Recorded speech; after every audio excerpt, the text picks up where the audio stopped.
Mr. Gene? I don't know. Educational workshop titled Breaking Down USB Type-C Confusion. Now, for those of you that have been on the last few minutes, I honestly did not pick that song on purpose. I was using Pandora, but as I was listening to the words of the song, it was ironic that it was about help is on the way. And that's really what today is all about.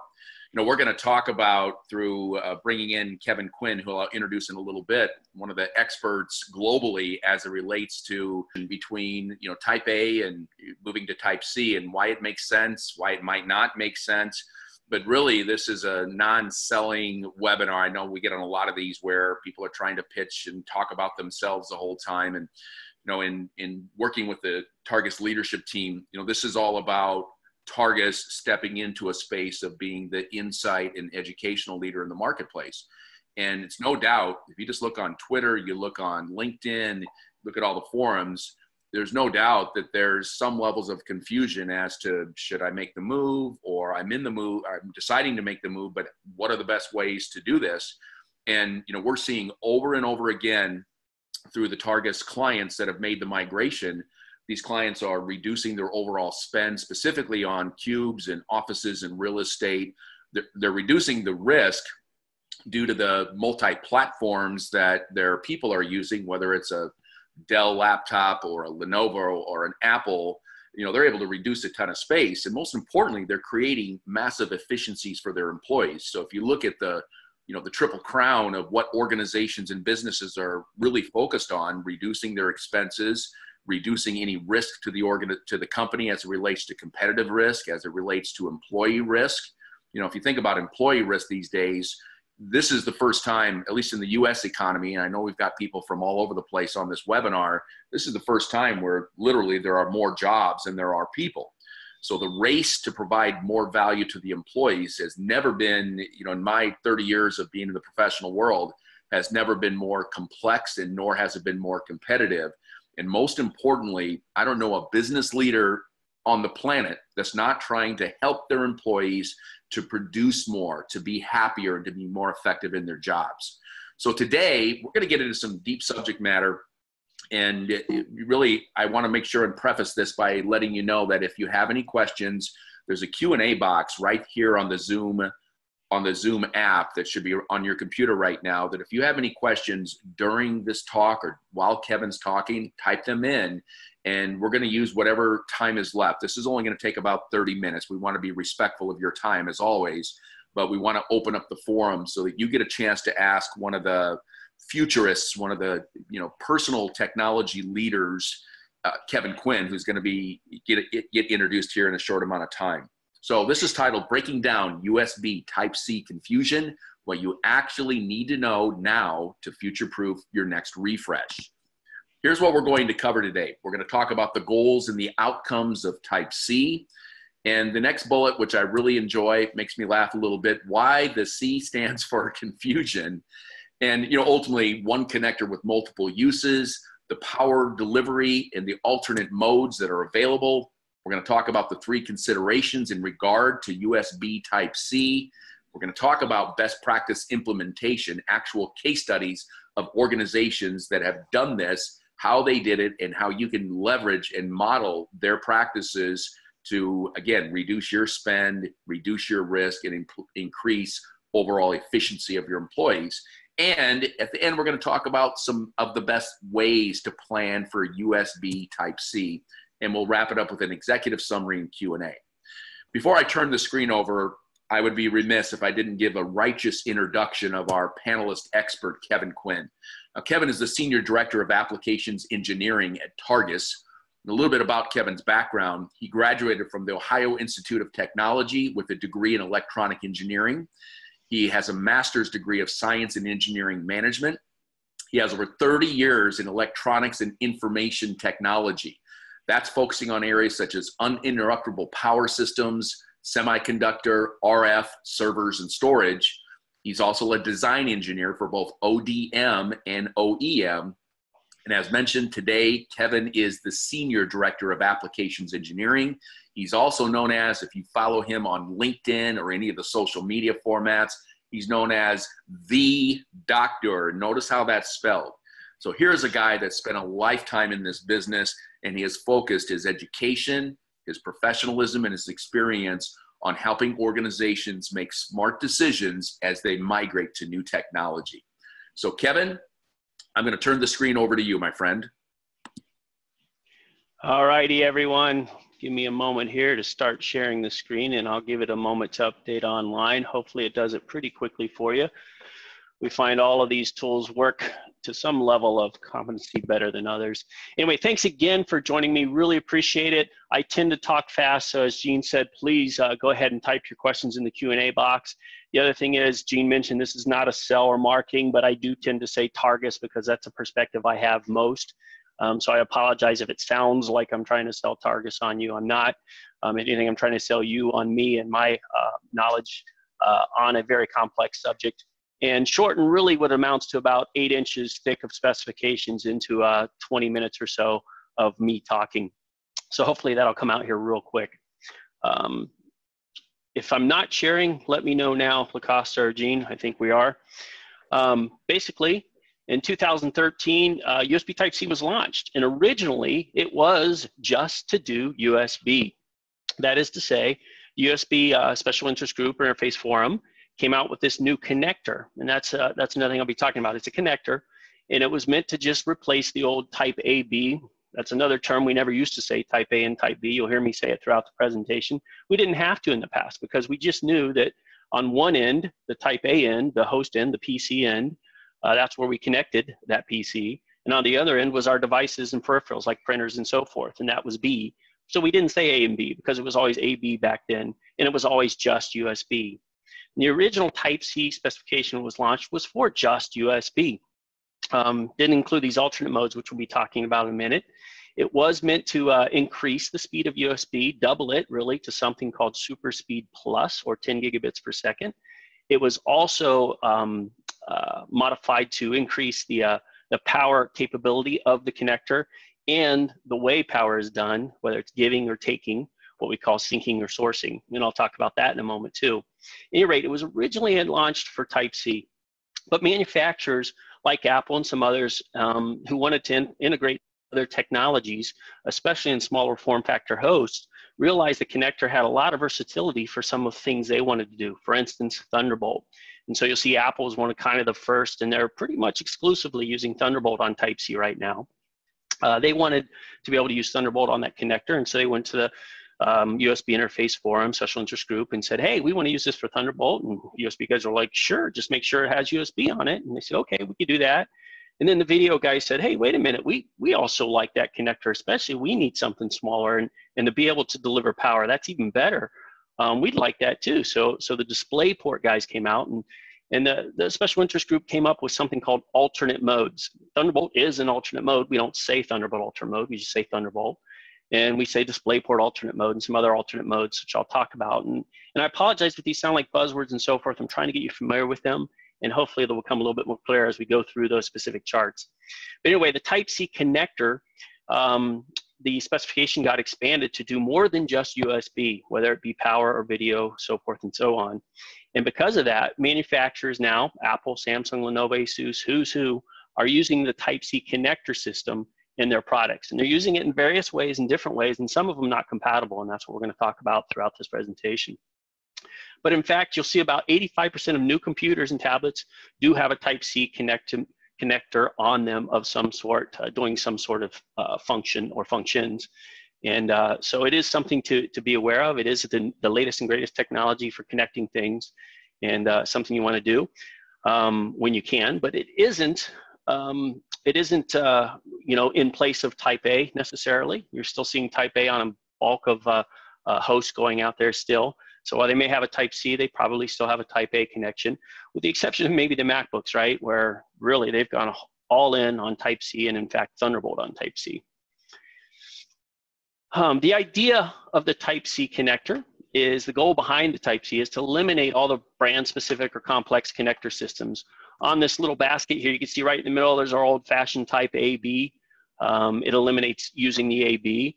To the right there, you see an RGB video connector. It eliminates that. There's some other video connectors in the background if you look around hard enough. Over on the left, you see a little red RCA connector and a white one right behind that. That's your old audio connectors. It gets rid of that. Back on the right again, going back and forth here, I know. In green, you see a little 3.5 millimeter audio combo audio connector. It gets rid of that. And so throughout the basket, you see other connectors, including power connectors. And the idea of the Type-C is to use just one connector for any and all of these functions, but not at the same time, and sometimes at the same time for some level of functionality. And we'll explain what I mean by that in a moment. So at any rate, the idea of Type-C is to go to these, to replace all of these connectors. And in fact, it's also kind of driven by the form factors. It really is driven by the form factors. That is to say, our new host machines are so thin and light that they can't fit a lot of these connectors you see in this basket anymore. Certainly not any proprietary connectors, and certainly not some of the old larger connectors, like for instance, the RCA connector, which was invented, what, in the 60s, 70s, I can't even remember. So Type-C replaces all of these things in some way or another. And whenever you have something that does everything, it probably doesn't do everything the way everybody expects. And that's what's causing the confusion here. So if you take away anything from this presentation today, I want to put that first bullet in your mind. USB Type-C, or just Type-C, is just a connector. It's not necessarily what it's doing. Remember, we used to say in the Type A/B days, we'd point at a port and say that's USB, because that's the only thing it was doing. It always had power there, and we could talk about the history if you want, but we won't. But it always just did really USB on the data sense. Well, with Type-C, because it does all of these other things, replacing all of these things, including your old USB Type A/B, whether it was in a micro or mini, it's replacing DisplayPort connectors, displacing HDMI connectors, and power connectors and audio, and many other connectors. Even Ethernet is running over Type-C in some instances. So because it's doing all those things, and it doesn't do them all at once, and can't do them all at once, it's caused a lot of confusion. So you can't point at a Type-C connector and say that's USB. It probably is. Most of the time it has USB, but there are some out there that are just power. For instance, if you have a Type-C power supply that plugs into a wall and the other end is your Type-C power, it is just power. There's no USB there because there's no reason to go USB back to the wall, for instance. So for the most part, Type-C almost always contains USB, but it can contain a lot of other things. And that's the confusion. As I said earlier, the Type-C supports the smaller form factors that we're seeing on our host devices, and that's a good thing. Some very positive things about it is it's blind mateable, which gets rid of the industry joke, the three-step connection process with USB. In other words, you try it, you flip it over, you try it again, and then you flip it back the way it was and you connect. That's a little joke about USB Type-C, or USB rather, especially in the micro B days that USB-C overcomes. You don't have an A and a B end. The cable can be used either way, ambidextrous if you will. It can be flipped and it can be blind mated. So a lot of positives to that connector in just the fact of its mechanical connecting and electromechanical connecting. It does support higher speed data in some modes, in the Thunderbolt mode, for instance, all the way up to 40 gigabits per second. Again, it was really designed to support 10 gigabit USB, but with the alternate modes and now Thunderbolt, it goes all the way to 40 gigabits per second, raw data speeds, and that's a whole nother conversation about how that 40 gig is used in Thunderbolt. More power, as I mentioned, there was always power on our Type A/B ports. Even the little lowly Type A port on your host port always had a few watts, if nothing else, for running our lowly mouse. But there was also the charging ports, and some of you are familiar with those. In other words, a Type A port that has a little lightning bolt going horizontally, not pointing down, horizontally. That was typically a charging port, and so it can charge our old phones, some tablets, et cetera, and so forth like that a little bit faster, or things that needed higher power, like maybe a hard drive that plugged in with USB 3.0 or something. That was a good port for that. But with USB Type-C, we've gone even further on the power, all the way up to 100 watts. They can be shared between hosts and all its downstream devices, and dynamically change how it's being shared, and I'll talk about that in a moment when we get to the power section. And it can have, in some modes, audio-video capability. So there's a lot of things this connector can do and supports in its specification, and a lot of them not compatible, and we'll talk about that a little bit more when we get to alternate modes. So I did want to do a chart on power since we have that higher power now, and this is an area that's very confusing in itself, before we even get to audio, video, data, all of those things and those protocols and specifications, power alone can be very confusing on the Type-C connector. And it's basically because we designed the spec, I say we as the industry, for power delivery now, all the way up to 100 watts. But what we did is a little trick in there now. A host or a PC can be the power supplier, or a peripheral can be a power supplier. And that can change dynamically. And let me kind of illustrate that through maybe an example. Say, for instance, you have a PC, a laptop, and you plop it down and you want an external display. And you connect using a Type-C connection of some sort that supports power delivery, and it can power that, that monitor that you connect externally. You haven't got wall power at all to the monitor or the PC. You have your battery power on your PC, and that's ultimately supplying power to your external monitor. All's good, but of course, as you can imagine, external monitor drains a battery pretty quickly, so it'll work for a little while, but you're not going to get the system use very long. So you'll probably go and plug that monitor into the wall. So while the PC was supplying to the monitor, now that you've plugged the monitor into the wall, it can power itself. So it tells the PC, hey, I no longer need power from your battery. I'm just going to power myself using the wall. And in fact, I have enough power to power you and recharge that battery if you'd like. And the PC, if it has it implemented, may say, yeah, that'd be great. Go ahead and give me power this way. And so now you have this case, it's switched.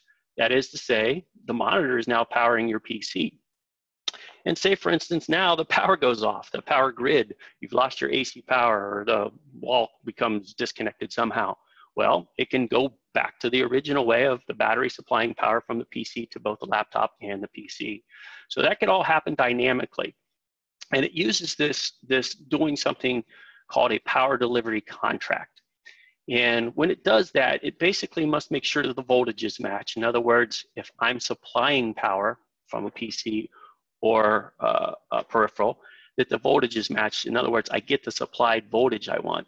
And you have enough current, or what we commonly call power, but really current, to supply to that device. And all of that's communicated through something called a power delivery contract. And there's room in the spec for people to make proprietary power delivery contracts. In other words, say, for instance, they want a host device, a PC, that must have 10 volts. And I'm just using a weird number here. 10 is kind of a weird number. That may work only with a power supply that gives 10 volts. And so that's where it's confusing, because people are used to the old A-B connection. In other words, they connect something and it just works. It's not necessarily true with Type-C, especially just in the power delivery area. So all those things must match, and you really have to dig deep into the specifications to see if something is a power source and how it works. That is, it gives power. And if something can take power, or what we call power sink in the industry and the specifications. And those must be able to be compatible. So a lot of confusion is just around the power and establishing a power delivery contract. And to make that a little bit further, the power delivery contract must be established to help putting the connector into its data mode or modes. And by data, I mean whether it's just USB data or whether it's one of the audio video alternate modes. So you have to have that power delivery contract, and then you can decide what else you can do with that Type-C connection. The two alternate modes that are popular out there, I mentioned already Thunderbolt. It's actually an alternate mode. We don't say Thunderbolt alternate mode. Intel just prefers to say Thunderbolt, and so we do as the industry. We always follow Intel. Thunderbolt 3 is really what it is in an alternate mode. It contains DisplayPort data for your monitor, in this case 1.2, and there's a lot of specifics around that. But Thunderbolt is emerging as maybe the prevalent Type-C connection on the host side, but it comes at a price. It comes at a price of, in raw dollars, a refresh and power consumption. The Thunderbolt chipsets currently out right now are only from Intel, so it's not universal. Thunderbolt can be implemented in different ways. And so the user experience, what you might expect to get out of Thunderbolt, doesn't necessarily happen in every host machine. And there's lots of forums and links, and even at targusblog.com, we talk about that a lot, even with our own Thunderbolt docs. The other alternate mode that's pretty prevalent out there is DisplayPort alternate mode. Don't see it as much on the host side as you see Thunderbolt, but you do see it out there. I see it a lot on the peripheral side, whether it be a docking station or just an adapter to go off to a monitor, or the monitor itself. DisplayPort alternate mode is very, very popular. And it works differently when it's going through a docking station versus going directly to a monitor and so forth. Both these alternate modes, Thunderbolt and DisplayPort, work very differently. But herein lies another rub and another big point of confusion. Notice the DisplayPort alternate mode can go all the way to DisplayPort 1.4. So that means it goes to a higher resolution and higher speeds video than you can do with Thunderbolt 3, which is at DisplayPort 1.2. The other rub with that is these two aren't necessarily compatible depending on the direction. That is to say, if you have a Thunderbolt host, you must have a Thunderbolt peripheral to work. You can't, I'm sorry, if you have a Thunderbolt peripheral, I said it wrong backwards. See, I'm already confusing you more. Sorry about that. If you have a Thunderbolt peripheral, you must have a Thunderbolt host to connect it to. Thunderbolt peripherals won't connect to any other Type-C except for Thunderbolt host ports, PC ports, Mac ports that are Thunderbolt. DisplayPort alternate mode, what's nice about it, because Thunderbolt on the host side contains DisplayPort, DisplayPort alternate mode peripherals and docking stations and monitors and so forth can connect up to a Thunderbolt host port. So you can go that way, but you can't go the other way. That is to say, if you have a Thunderbolt peripheral, but a DisplayPort host PC, that won't work. And that could be frustrating and confusing to people. And making it even more confusing is there are companies out there, and I don't want to pick on anyone in particular, even if their initials are HP, that they'll say very often in their specifications, USB-C or just Type-C, but they don't tell you what mode that is or what alternate modes it supports. Even if they do tell you that it has power, it doesn't necessarily tell you the power modes. So that is a big confusing part of it. Intel will sometimes pretend like the world is really Thunderbolt when it comes to Type-C, maybe even mention alternate mode for DisplayPort alternate mode, but they'll completely ignore what USB Type-C was originally designed for, and that it has USB. So be careful out there when you're talking to people, especially, unfortunately, and I hate to bang on marketing salespeople, the marketing salespeople that write our specs sometimes, not understanding the nuances to the specifications, probably have contributed to the confusion, including targets, but we try to on our web pages in a few bullets get through that confusion. And it's very difficult because it is complex now. The C in Type-C could stand for complex, not just confusing. So that goes on. And this is just those two alternate modes. There's other alternate modes. You see here the MHL alternate mode, HDMI alternate mode, and some of these are compatible depending on how some of the other alternate modes are implemented on the host side. So peripheral to host may be compatible, or even a monitor may have MHL alternate mode and DisplayPort alternate mode, which are compatible with Thunderbolt alternate mode. So there's lots of that. You have to really go into the details. And unfortunately, like a lot of friends of mine go, well, why doesn't it just work? That's what I want. And believe me, that's what I just want to as an application engineer. But too often I'm explaining to people that, well, I'm sorry, that dock you bought, it's a Thunderbolt dock, it won't work on a USB Type-C port that's only USB, for instance. That just won't happen. So there's lots of confusion out there around the compatibility, because in the old AB days, we didn't even have to say AB. We didn't even have to say that USB connector is being used for USB. We just called it USB and it worked. No longer true in Type-C. We have to know what mode it is. And as I said previously, have to know the power contract and how that's worked. That is to say, not all alternate modes are compatible. It's very, very possible to be compliant with one particular alternate mode as a host and be compliant with a different particular alternate mode as a peripheral and not work the way you expect them to work, if at all. So that's important to realize. There's room in the spec for people to do proprietary things, whether it's one of the alternate modes and how it works in that alternate mode, and be compatible or not with other things. At Targus, we try to be ultra compatible even when using our alternate modes. And again, didn't try to sound like a salesman, but it's a Targus perspective I have. So considerations for Type-C, you know, what we're ultimately want to know, especially as executives, do I really need to start now? Do I need to start buying Type-C hosts, Type-C peripherals? And the answer is no. You don't need to implement anything in Type-C right away. You don't need to go out there and buy a bunch of Type-C mice, for instance, or flash drives or headset dongles or anything like that. But you do want to be aware of what's going on with the Type-C industry, especially on the host side, because the hosts are showing up, as we said, 85% of the time with Type-C. Still a good bit of Type-A still out there, and it'll be around for a few years. It's not going to go away because we aren't expecting everybody to go buy a bunch of Type-C only peripherals. So at any rate, it is relevant to learn more today. Webinars like this one, and thank you for tuning in. Thank you for those of you who subscribe to targusblog.com, where I try to weed through the confusion and summarize that thousands of pages of specifications in short little blog articles and app notes. But really, it is up to you to go out and get that education now. So we can't rely on the old "it just works" anymore, because there are too many nuances to the specifications and ways to implement it that aren't. If you're refreshing today, so should you look for a Type-C port in one of its form factors, whether it's Thunderbolt, alternate mode, or just USB or something like that? Not necessarily. I would say I am pro putting a Thunderbolt, for instance, Type-C port on the host side. So I sound a little bit like an Intel salesman there. It does force a refresh. It does mean you're buying a higher priced machine in general and a higher power consumption machine. But Thunderbolt on the host side is pretty compatible, brand to brand, OEM to OEM, that is, and peripheral to peripheral, even if you're changing brands, i.e., let's say you have an HP Thunderbolt host and a Dell dock.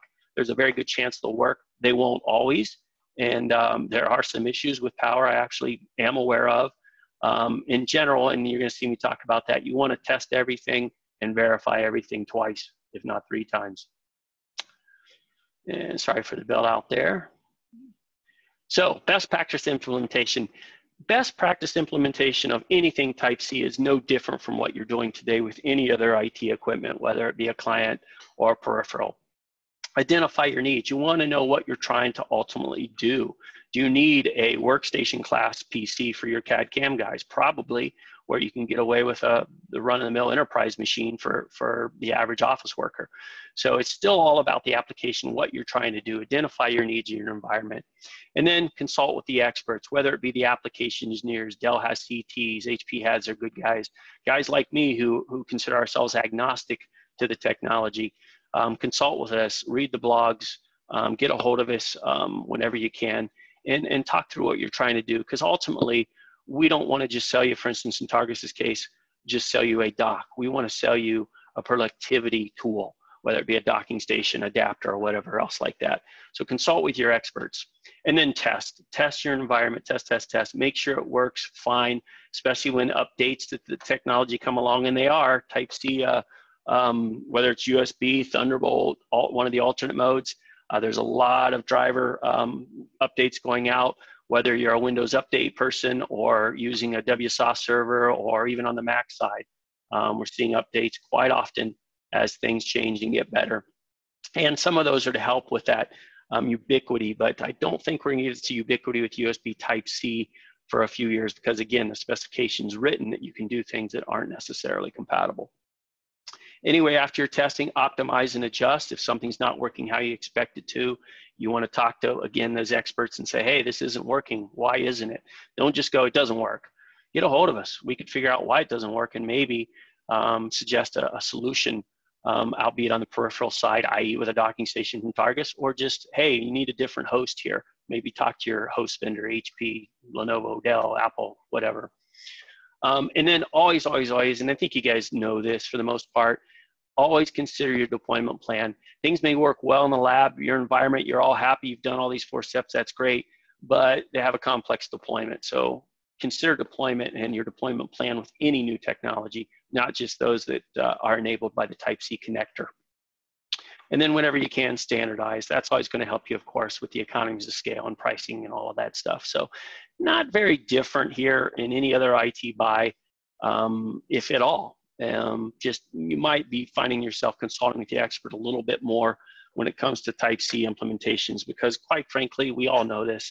The host devices, the client devices, they're pretty much all Intel inside, pretty much all the same processors, same amount of DRAM. Yes, there's options, but you can just about call those commodities. Whereas the peripherals now, the I/O, aren't. And so that's where you want to make sure you're supporting your users with the right mix of technology and I/O technology. What's the best way to plan for USB Type-C? Again, you know, in general, just be aware and learn as much as you can about the connector and what's implemented in host, and watch the technology as it matures and comes about.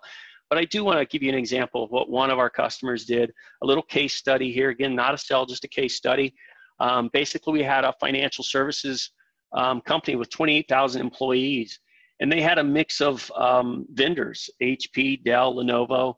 They had Apple machines, they had some Chromebooks, all of the above, and most of them were on Type A, and they did have some Type C machines coming in, and then some machines that were, well, MacBooks were exclusively Type C with Thunderbolt, and they wanted something that can work with all of those machines. And they came to Targus because we have universal docking stations that work with all of those machines and all those platforms, and not only work on the old Type A for both graphics and for data, but also can supply power through the old-fashioned barrel type or square type power connector.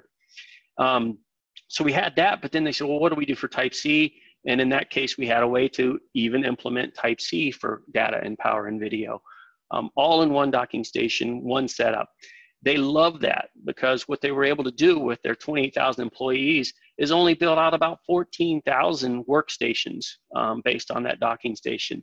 And because they don't need, not all 28,000 employees are in the office at any one time. They're out seeing clients like they're supposed to be, they're field people, or they're out sick, vacation, whatnot. They can build much less office space, rent much less office space, cool much less office space, clean much less office space, furnish much less office space. So they were able to save a cool $3 million over the next 3 years by implementing a shared workspace using a universal docking station that worked with any of their old hosts on Type A and even supplied power, or any of their new stuff that was Type C exclusively. So very good case study there. And feel free to get a hold of Targus if you want to learn some of the details of how you might want to implement that yourself. So in summary, don't allow the confusion to get the best of you. You don't have to buy Type C today. You don't have to convert your infrastructure and get rid of all your mice and dongles and whatnot, flash drives, et cetera, to Type C. You don't have to do that. But it is nice, like I said, on the hosting to maybe consider upgrading to it as part of your normal refresh. I wouldn't refresh specifically to get Thunderbolt or Type C unless your application warrants it. And it can. I can see that in some CAD/CAM applications, high-end video editing, et cetera, and so forth. So consider USB in your next refresh, especially for that kind of application. Do consider the 3 key factors we talked about. That not all Type C connections, remember it's just a connector, take that away if nothing else, but not all Type C connectors contain power, not all of them contain data, and not all of them contain audio video. So just make sure that you're getting the audio, video, data, and power support that you need in your environment for the host and client machines that you have. And then whenever possible, and this isn't different from anything else, try to avoid vendor lock, right? Buy on value, look at the ROI of your decision. For instance, at Targus, we sell docking stations, universal docking stations. And by universal, that means when you do a refresh, you don't have to change your docking station. And so a lot better value in the long run for a lot of people who are going to be doing refreshes within 5 years. So at any rate, that's everything I had. And I'm going to turn it back over to Gene to take it from here and get us to the Q&A. Gene? Kevin, great job. Thank you so much. And I do have questions coming in, so why don't we get right into it so that we can provide the most value for the listeners right now. Here's question number 1. It comes from Brian out of Chicago. And his question is, what effect does the USB Type-C have globally? And is this an IEEE standard? That's a great question, Brian. It's not an IEEE standard that I'm aware of. It is certainly a standard in the USB Special Interest Group. And if you just do a little Google or Bing search, whatever your favorite search engine is, you can go to the USB interface Special Interest Group and even download the specifications there. So it's really governed, if you will, by that group, which contains all of the OEMs you'd think of. And quite frankly, I was looking at all the members and realizing, wow, all these people agreed to even disagree on some things in the specification. And that is, quite frankly, why there's some confusion too, because of the different implementations like we talked about, whether it be power or alternate mode. And they wanted to be able to do things proprietary when it made sense, or even to lock out other guys. So, but it was interesting that we were able to come up with a spec and the alternate modes and so forth. That's in there. It's governed by the US, USB, interface special interest group, not the IEEE that I'm aware of. Thank you.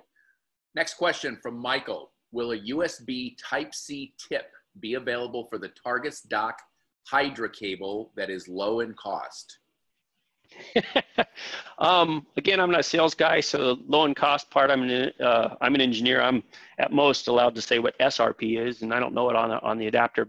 But yeah, we have a Type-C adapter for the Targus docking stations that do supply the old barrel power.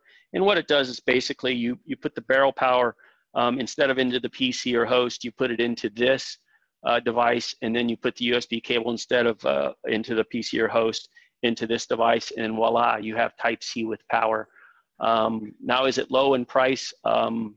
That's for you to sort out with your Targus salesperson. Next question from Robert Kirk.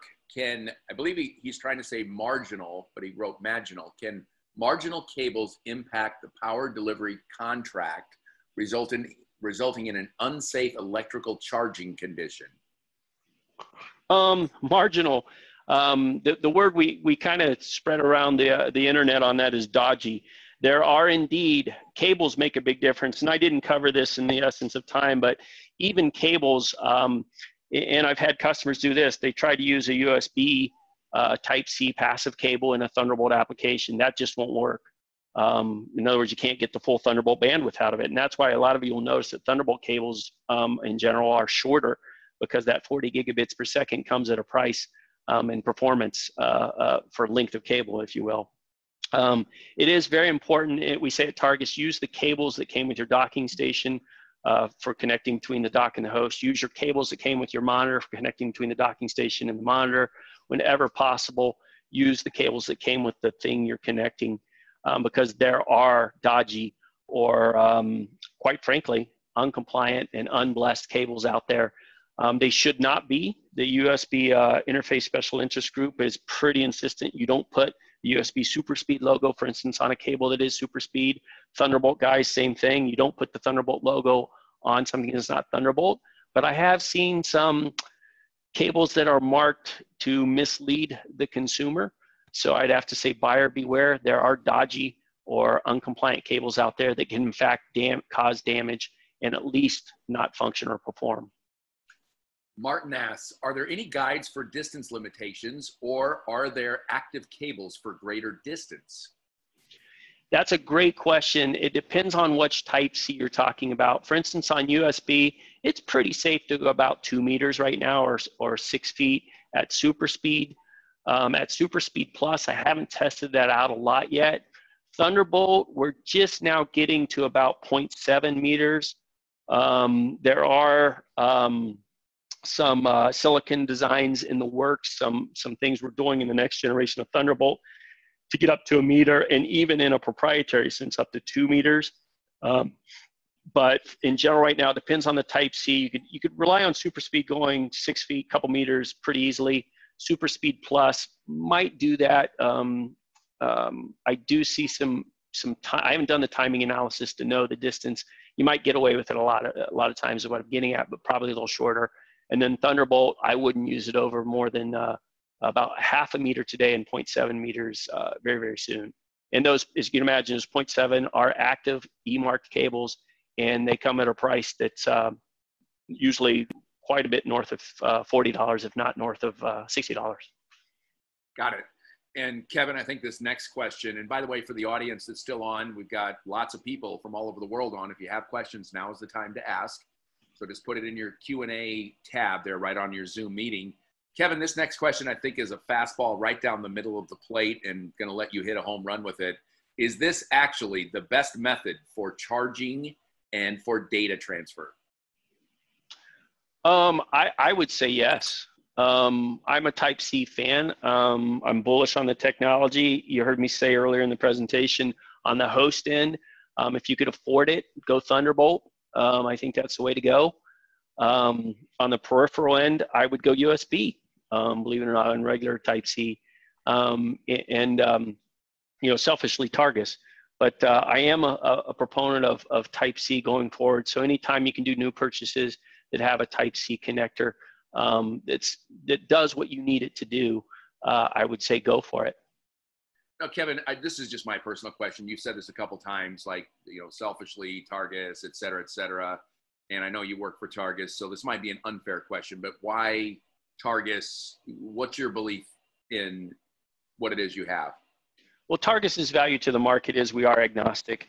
That is to say, and I'll be honest with you, if you're on this phone call and you're a Dell shop, let's say, there's no reason not to use the Dell solutions that compete with Targus.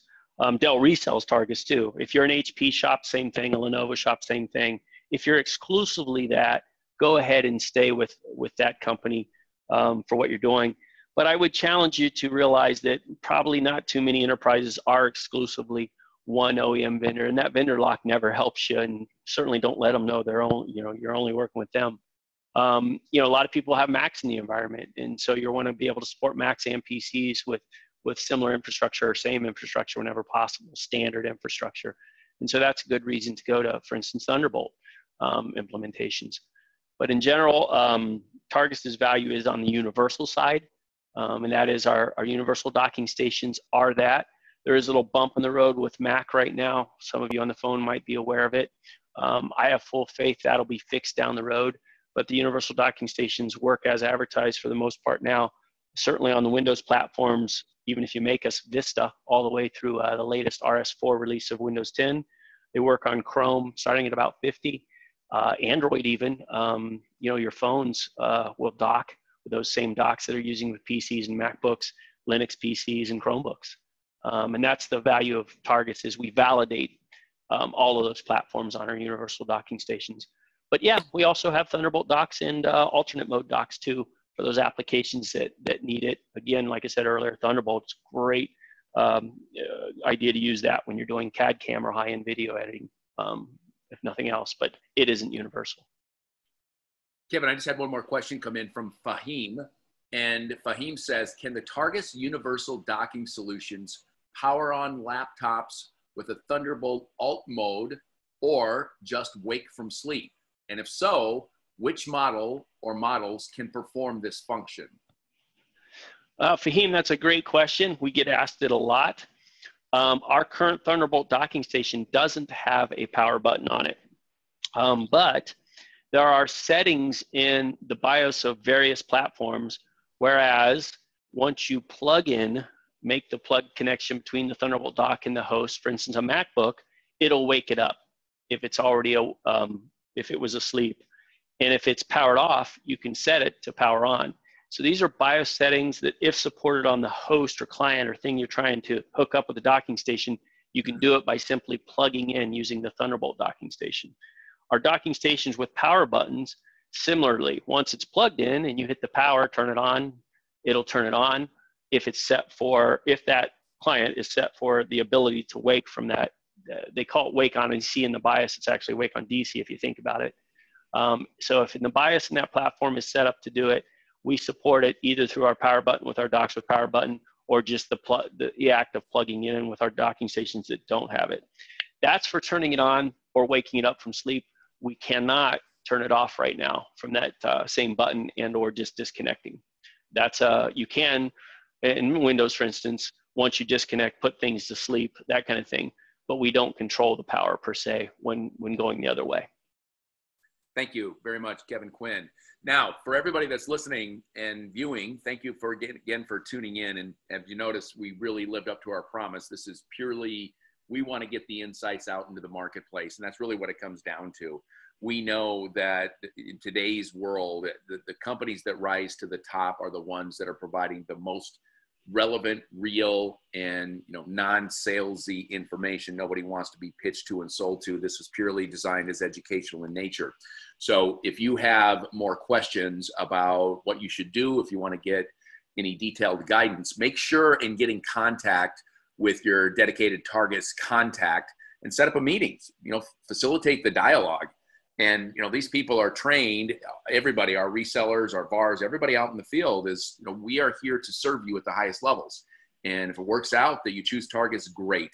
But more importantly, in playing the long tail game, we know that if you serve the marketplace better than anybody else, you could become looked at as the go-to solution. And most importantly, what I want to invite everybody on this call to consider is this is not just a one-time only educational briefing. There's going to be a whole series coming out the rest of the year, including having a more technical look at this type A to type C conversion. So if you have engineers and technicians that really want to get into the very nitty-gritty detail, look for the emails on that. And if that person in your company or organization is not on that email, send it to them so they can get registered as well. And we're going to continue to provide Kevin Quinn as really not just a Targus resource, but if you're on LinkedIn with this guy, you know that he is one of the global go-to guys on this transition, and you'll have an opportunity to pick his brain, whether it's online or if you're able to get on an organized call with him. So again, on behalf of Targus, thank you for your time and attention. As always, we appreciate your feedback. If you like this, let us know. If you didn't, we're fine with that too, because all we're looking to do is serve you at the highest level. And if you've got other ideas or other things you'd like to hear about, please let your representative know, and we'll make sure and accommodate that for you. So again, on behalf of Targus, thank you for your time and attention. Have a fantastic day, everybody.